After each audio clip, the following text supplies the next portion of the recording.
எலி ஒன்று வைர வியாபாரி வீட்டில் இருந்த ஒரு வைரத்தை விழுங்கிவிட்டது. மிகவும் விலை உயர்ந்த வைரம் அது. வியாபாரி எலி பிடிப்பவனை பார்த்து எப்படியாவது அந்த எலியை ஷூட் செய்து வயிற்றில் இருக்கும் வைரத்தை எடுக்க உதவ வேண்டும் என்று கேட்டுக்கொண்டான். எலி பிடிப்பவனும் தன்னுடைய துப்பாக்கியுடன் வந்துவிட்டான். எலியை கொல்வதற்காக அவன் முயற்சி செய்து கொண்டிருந்தான். அப்போது எலி அங்கே இங்கே என்று போக்கு காட்டி ஓடியதில் திடீரென்று நூற்றுக்கணக்கான சக எலிகள் ஒன்று கூடிவிட்டன.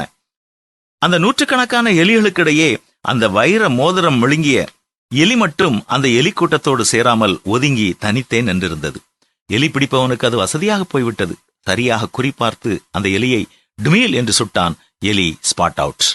வைர வியாபாரி சந்தோஷமாக அந்த எலியினுடைய வயிற்றை கிழித்து வைரத்தை எடுத்துக்கொண்டான். ஆனால் ஒரு கேள்வியை எலி பிடிப்பவனை பார்த்து வைர வியாபாரி கேட்டான். ஆமா, அந்த எலி மாத்திரம் மற்ற எலிகளோடு சேராமல் தனித்தே இருந்ததே, நீயும் அதை சரியாக அடையாளம் கண்டு சுட்டுவிட்டாய், என்ன காரணம் என்று கேட்டான். அந்த எலி பிடிப்பவன் இப்படி பதில் சொன்னான்.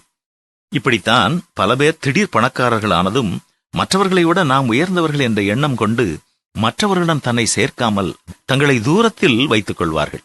அதுவே ஆபத்தில் அவர்களுக்கு உதவாமல் போய்விடுகிறது. உறவுகளும் அப்படித்தான். சிலர் இடையில் வந்து அழிந்து போகும் செல்வத்தை நம்பி இறைவன் கொடுத்த உறவுகளை அசட்டை செய்துவிட்டு ஒதுங்கி விடுகிறார்கள்.